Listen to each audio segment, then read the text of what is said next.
ድንበር ላይ የጦሩ ካምፕ ላይ ድንገተኛ ጥቃት ተፈጸመ። ጥቃቱን ተከትሎ ካምፕ ውስጥ ያሉ በርካታ ወታደሮች መገደላቸው ተሰምቷል። ኢትዮጵያ መንግስት እየተሳተፈበት ነው በሚል በሚከሰስበት በዚህ ውጊያ ኢትዮጵያ ድንበር ላይ የሞት ሽረት እየተደረገ ነው። በዚህም የጄኔራሉ ጦር ስትራቴጂክ ስፍራዎችን እየተቆጣጠረ ነው ተብሏል። በዝርዝር እናስደምጣቸዋለን። የጄኔራል ታደሰ ወረደ ቁልፍ ሰው በህወሓት ወታደሮች መታፈናቸው ተሰማ። በትግራይ አሳዛኝ ነገር እየተፈጠረ ነው። የደብረ ጽዮንን ሹመት በሚቀበሉና በማይቀበሉ እንዲሁም ጄኔራል ታደሰን በሚደግፉ አካላት መካከል ከፍተኛ መካረር ተፈጥሯል። በዚህ መካረር መሃል የጄኔራል ታደሰ ቁልፍ ሰው በምሽት ታፍነው ከተወሰዱ በኋላ ያሉበት አለመታወቁን የቅርብ ሰዎቻቸው ገልጸዋል። በሌላ በኩል የጄኔራሉ የግል ጠባቂዎች በህወሓት ትዕዛዝ እንዲነሱ መደረጉ ታውቋል። እንመለስበታለን። ትራምፕ ኢራን ላይ መጠነ ሰፊ ጥቃት ሊከፍቱ መዘጋጀታቸው ተሰማ። ሲኤንኤን ምንጮችን ዋቢ አድርጎ ባወጣው ዘገባ ትራምፕ ኢራንን የሚያወድም ጥቃት ለመክፈት እቅድ ነድፈው ዝግጅት ማጠናቀቃቸውን ዘግቧል። ኢራን በበኩሏ አሜሪካ ጥቃት ለመክፈት ካሰበች የኒውክሌር ዩራኒየም ምርቷን በእጥፍ ለማሳደግ ዝታለች። እናስደምጣቸዋለን። የፋኖ ኃይሎች የምርጫ አስፈጻሚዎች ላይ የሚፈጽሙት ዛቻ ቀጥሏል። በየቀኑ ህዝብ እየገደለ የራሱን ዕድሜ የሚገዛን መንግስት የምርጫ ቅቡልነት እንዲያገኝ ለማድረግ የምታደርጉትን እንቅስቃሴ አቁሙ የሚል ማስፈራሪያ እየሰጡ ነው ሲሉ የሲቪክ ማህበራት ገልጸዋል። ይህ ማስፈራሪያ ከፋኖ ብቻ ሳይሆን ከመንግስትም በኩል እየደረሰባቸው ነው። እናስደምጣቸዋለን። አክብሮታዊ ሰላምታችን በያላችሁበት የዓለም ዳርቻ የረሳችሁ የተወደዳችሁ አንድ አፍታ ሚዲያ ቤተሰቦች ከአንድ አፍታ ለአሁን መደመጥ አለባቸው ያልናቸውን ዜናዎች ወደ እናንተ የምናደርስበት ሰዓት ላይ ተገኝተናል። አብራችሁን ትቆዩ ዘንድ ግብዣችን ነው።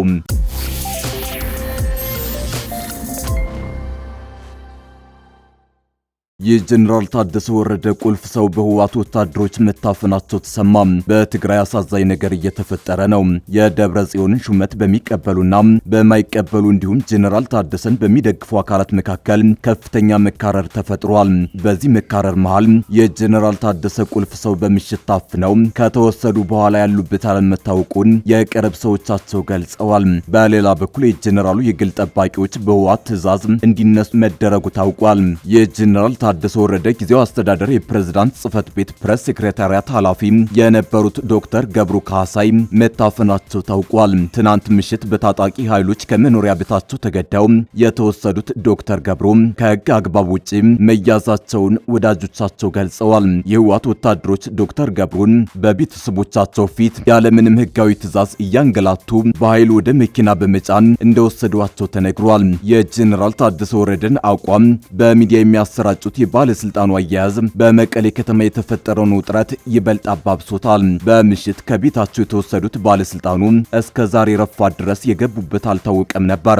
የባለስልጣኑ መታሰር ከፍተኛ ውግዘትና ተቃውሞ በህወሓት ሰዎች ላይ ማስከተሉን ተከትሎ ዛሬ ከሰዓት በኋላ ፖሊስ ያሉበትን አስታውቋል። በህወሓት ባለስልጣናት ትዕዛዝ እንደታሰሩ የተነገራቸው ዶክተር ገብሩ የጄኔራል ታደሰን መግለጫዎች የሚያሰራጩ ቁልፍ ሰው ነበሩ። በአሁኑ ሰዓት በመቀሌ ከተማ ውስጥ በሚገኘው የአድነት ክፍለ ከተማ ፖሊስ ጣቢያ ታስረው እንደሚገኙ ቢቢሲ ትግረኛ አረጋግጧል። ባለስልጣኑን ማሰሩን ያረጋግጠው የመቀሌ ከተማ ፖሊስ ያለ ፍርድ ቤት ማዘዣ በምሽት ተፈጸመ የተባለውን አፈና አስተባብሏል። ፖሊስ ለቢቢሲ ትግረኛ በሰጠው ማስተባበያ ባለስልጣኑን የፍርድ ቤት ትዕዛዝ ይዞ እንዳሰራቸው በመግለጽ ክሱን ውድቅ አድርጓል። አመራሩ የታሰሩት ህወሓት የጊዜው አስተዳደሩን ቢሮ በኃይል መቆጣጠሩን የሚያመላክት መግለጫ አውጥተዋል በሚል ነው። የፕሬስ ሴክሬታሪያት ኃላፊ ገብሩ የታሰሩት በትግራይ ፕሬዝዳንት ጽህፈት ቤት ማህበራዊ ሚዲያ ላይ በወጣ መግለጫ ምክንያት መሆኑን ከፖሊስ ምንጮች ማረጋገጡን ቢቢሲ በዘገባው ጠቅሷል። የጄኔራሉ ቃል አቀባይ የታሰሩት ታጥቀው የመጡ አካላት ወደ ቤተ መንግስት በኃይል ለመግባት ሞክረዋል በሚል መግለጫ ካወጣ በኋላ መሆኑን ክስተቱን አነጋጋሪ አድርጎታል። ዶክተር ገብሩ በፕሬዝዳንት ታደሰ ወረደ የሚመራው ጊዜው አስተዳደር የፕሬስ ሴክሬታሪያት ኃላፊ በመሆናቸው በህወሓት ላይ በተከታታይ በወጡ የተቃውሞ መግለጫዎችን ማሰራጨታቸው ታወስ ነው። ይሁን እንጂ በህወሓት ላይ የወጡት መግለጫዎች በጄኔራል ታደሰ ወረደ ስም የወጡ መሆናቸው ይታወቃል። ለእስራቸው ምክንያት የሆነው የጄኔራል ታደሰ ወረደን መግለጫ ህወሓት የትግራይን ህዝብ ወደ አደገኛ እልቂት እያስገባ ነው የሚለው መሆኑ ይታወሳል። የታሰሩት ዶክተር ገብሩ ካሳይ በመቀሌ ዩኒቨርሲቲ ጋዜጠኝነት ትምህርት ክፍል ተባባሪ ፕሮፌሰርና የትግራይ ጊዜው አስተዳደር ፕሬዝዳንት ፕሬስ ሴክሬታሪያት ኃላፊ ነበሩ። ጄኔራል ታደሰ ወረደ ከቁልፍ ሰዋቸው መታሰር በኋላ የቁም እስረኛ ሆነው ስለመቀጠላቸው እርግጠኛ መሆን እንደማይቻል እየተገለጸ ነው። ድንበር ላይ የጦሩ ካምፕ ላይ ድንገተኛ ጥቃት ተፈጸመ። ጥቃቱን ተከትሎ ካምፕ ውስጥ ያሉ በርካታ ወታደሮች መገደላቸው ተሰምቷል። የኢትዮጵያ መንግስት እየተሳተፈበት ነው በሚል በሚከሰስበት በዚህ ውጊያ ኢትዮጵያ ድንበር ላይ ሞሸረት እየተደረገ ነው። በዚህም የጄኔራሉ ጦር ስትራቴጂክ ስፍራዎችን እየተቆጣጠረ ነው ተብሏል። በምዕራብ ኢትዮጵያ ሱዳንና ኢትዮጵያን በሚያዋስነው ድንበር ላይ ለቀናት የዘለቀ ውጊያ እየተደረገ ነው። ለፈጥኖ ድራሽ ኃይሉ በአሶሳ የጦር ካምፕ ተሰጥቷል የሚል መረጃ ከወጣ በኋላ በድንበሩ ስፍራ ከፍተኛ ውጊያ ተቀስቅሷል።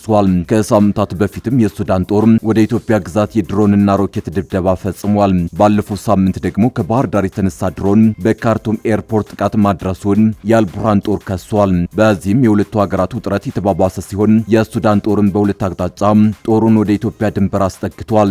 ከሰሞኑ የድንበር ስፍራ በሆነው የብሉ ናይል ግዛት ጦርነቱ ቀጥሏል። ካለፈው እሁድ አንስቶ የተቀሰቀሰው ጦርነት በአየር በምድር እንደቀጠለ ነው። በዛሬው ዕለትም የሱዳን ጦር በፈጥኖ ድራሽ ኃይሉ ወታደራዊ ካምፕ ላይ ጥቃት ፈጽሞ በርካታ ወታደሮችን መግደሉ ተዘግቧል። በተጨማሪም የአየር ጥቃት የፈጸመም ሲሆን ከጥቃቱ በኋላ ጦሩ ወሳኝና ስትራቴጂክ ስፍራን መቆጣጠሩ ተሰምቷል።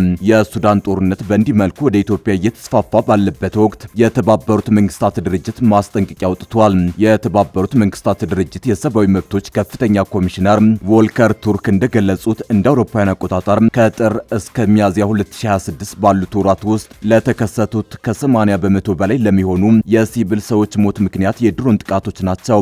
በዚህም ቢያንስ 880 ንጹሃን ዜጎች ህይወታቸውን አጥተዋል ብለዋል። እንደ ተባበሩት መንግስታት ድርጅት ገለጻ የሱዳን ጦር ኃይሎችና የፈጥኖ ድራሽ ኃይሎች RSF በድሮኖች ላይ ያላቸው ጥገኝነት እየጨመረ መምጣቱ ጦርነቱን ወደ አዳዲስ አካባቢዎች እያስፋፋው ይገኛል። ከእነዚህም መካከል ኮርዶፋን፣ ብሉ ናይልና ካርቱም ይገኙበታል ብሏል። ቮልከር ቱርክ አክለውም ከዚህ ቀደም የዝናብ ወቅት የምድር ውጊያዎችን ያረግብ የነበረ ቢሆንም በአሁኑ ወቅት ግን ድሮኖች በአስቸጋሪ የአየር ሁኔታ ውስጥ ጥቃቶችን ለመቀጠል ስለሚያስችሉ ግጭቱ ይበልጥ ሊባባስ እንደሚችል አስጠንቅቀዋል። ይህ ማስጠንቀቂያ የተሰማው የሱዳን ጦር ወደ 4ኛ ዓመቱ በገባበት ወቅት ሲሆን የሰብአዊ እርዳታ ተቋማት በሲቪል ሰዎች፣ በሆስፒታሎች፣ በእርዳታ ኮንቬይ፣ በገበያዎች፣ በቀብር ስነ ስርዓቶችና በተፈናቃዩ መጠለያዎች ላይ በሚፈጸሙ ጥቃቶች በእጅጉ መስጋታቸውን ገልጸዋል። የሰብአዊ መብቶች ከፍተኛ ኮሚሽነሩ እየተጠናከረ የመጣው አመጽ የረሃብ አደጋን ሊያባብስና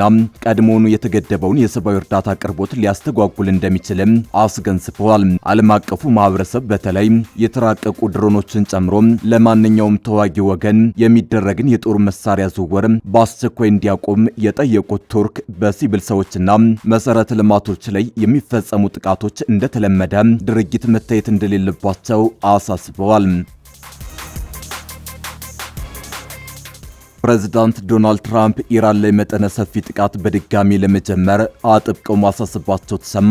ኢራን በበኩሏ በእጥፍ የሚበልጥ የኒውክሌር ዩራኒየም ለማምረት ዝታለች። ፕሬዚዳንት ዶናልድ ትራምፕ ኢራን ላይ መጠነ ሰፊ ጥቃት በድጋሚ ለመጀመር አጥብቀው ማሳሰባቸው ተሰምቷል። CNN ምንጮችን ጠቅሶ ባወጣው ዘገባ ኢራናውያን ድርድሩን የያዙበት መንገድ አስቆጥቷቸዋል። ለጉዳዩ ቅርበት ያላቸው ሁለት ምንጮች እንደገለጹት ትራምፕ በሆርሙዝ ወሽመጥ መዘጋትና በኢራናውያን ባለስልጣናት መከፋፈል ትዕግስታቸው እየተሟጠጠ ነው። በኢራናውያን ባለስልጣናት መካከል ያለው ክፍፍል ኒውክሌርን በተመለከተ የሚደረገው ንግግር ውጤታማ እንዳይሆን ማድረጉ ተጠቁሟል። ትራምፕ ኢራን የሰጠችውን ምላሽ ፈጽሞ ተቀባይነት የሌለው ብለው አጣጥለዋል።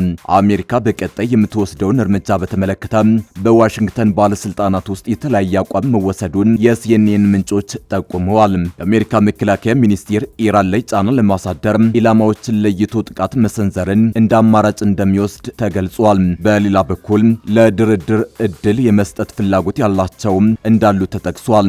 ኢራን በበኩሏ የኒውክሌር ዩራኒየም ምርትን ለእጥፍ ለማሳደግ እየዛተች ትገኛለች ተብሏል።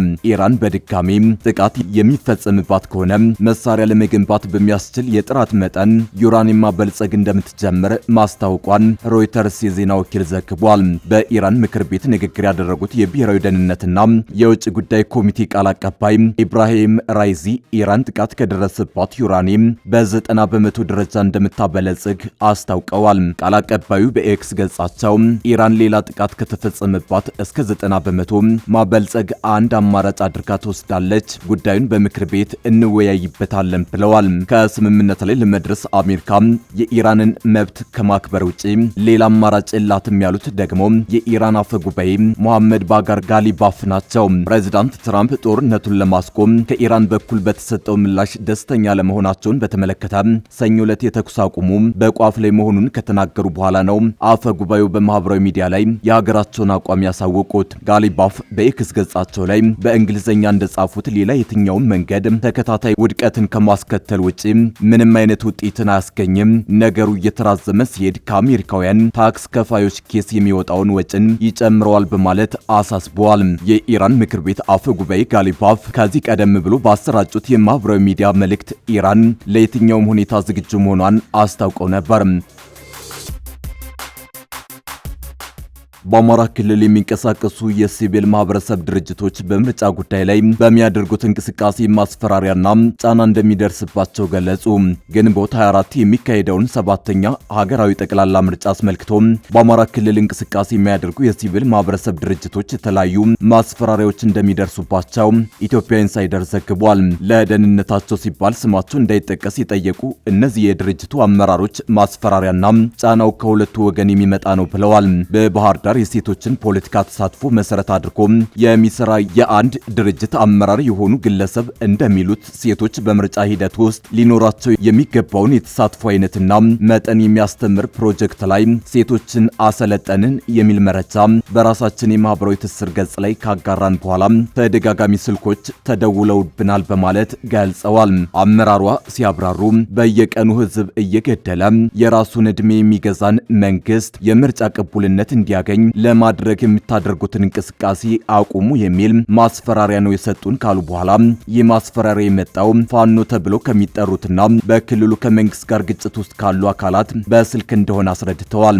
በጎንደር ከተማ የ2018 ምርጫ ከዲጂታል ዘርፉ ጋር ያለውን ትስስርና የተሳትፎ መንገድ መራጮችንና ተመራጮችን ለማስተማር እንቅስቃሴ የሚያደርግ አንድ የወጣት ሲቪል ማህበረሰብ ድርጅት አመራር በበኩሉ ከዚህ ተግባራችሁ የማትቆጠቡ ከሆነ ለሚወሰድባችሁ እርምጃ ኃላፊነቱን ተወስዳላችሁ የሚል ማስፈራሪያ ደርሶናል በማለት ለኢትዮጵያ ኢንሳይደር ተናግሯል። አመራሩ ይህ የተከሰተው የመራጮች መመዝገቢያ መተግበሪያን በተመለከተ ለእጩዎች፣ ለማህበር አባላትና ለወጣቶች ስልጠና ሰጠን የሚል መረጃን የግል የፌስቡክ ገጽ ላይ ከለጠፍን በኋላ አንስተነዋል ብሏል። የሚደርስብን ጫና ከአንድ ወገን ብቻ አይደለም የሚሉት የሲቪል ማህበረሰብ ድርጅት አመራሮቹ ከመንግስት አካላትም የተለየ ጫና እንደሚገጥማቸው ተናግረዋል። በደሴ ከተማ የአካል ጉዳተኞችን ትኩረት አድርጎ የሚንቀሳቀስ የሲቪል ማህበረሰብ ድርጅት የሚመሩ ግለሰብ እንደገለጹት ምርጫን እናሳልጣለን ብላችሁ ከዶነሮች ገንዘብ ከተቀበላችሁ በኋላ ፈርተን ትተነዋል የምትሉ ከሆነ ህጋዊ ሰውነታችሁን እነጥቃለን የሚል ማስፈራሪያ ከመንግስት ስራ አስፈጻሚዎች እንደሚደርስባቸው ተናግረዋል። የሚደርስባቸውን ማስፈራሪያ ወይም ጫና በተመለከተ ለምርጫ ቦርድ ቅርንጫፍ ጽህፈት ቤት አሊያም ለሚመለከታቸው የህግ አካላት አመልክተው እንደሆነ ጥያቄ ቀረበላቸው የድርጅቱ አመራሮች ነገሩ የበለጠ ይወሳስባል በሚል ፍራቻ ለማንም እንዳላመላከቱ ገልጸዋል። ከላይ የተጠቀሰው የሴቶች ተሳትፎ ላይ እንደሚሰሩ የተናገሩት የድርጅቱ አመራር ለሚመለከተው አካል ብናመለክት ጥበቃ ወይም ታጣቂ መደብላችሁና ስራችሁን ስሩ ነው የተባልነው። ይህንን ማድረግ የበለጠ ነገሩን ውስብስብ ያደርገዋል ብለዋል። እኛ ገለልተኛ ማህበራት ስለሆንን ያለ ጥበቃና ያለ ምንም ስጋት ነው መንቀሳቀስ የነበረብን። ነገር ግን ታጣቂ ከተመደበ የባሰ ራሳችንን ለአደጋ ማጋለጥ ነው ሲሉ አክለዋል። የሲቪል ማህበረሰብ ድርጅቶች በሕግ ከተሰጣቸው ስልጣኖች መካከል ከኢትዮጵያ ብሔራዊ ምርጫ ቦርድ ውክልና በመውሰድ የመራጮች ትምህርት ከመስጠት ጀምሮ እስከ ታዛቢነት መስኮች ላይ ሊሰማሩ ይችላሉ።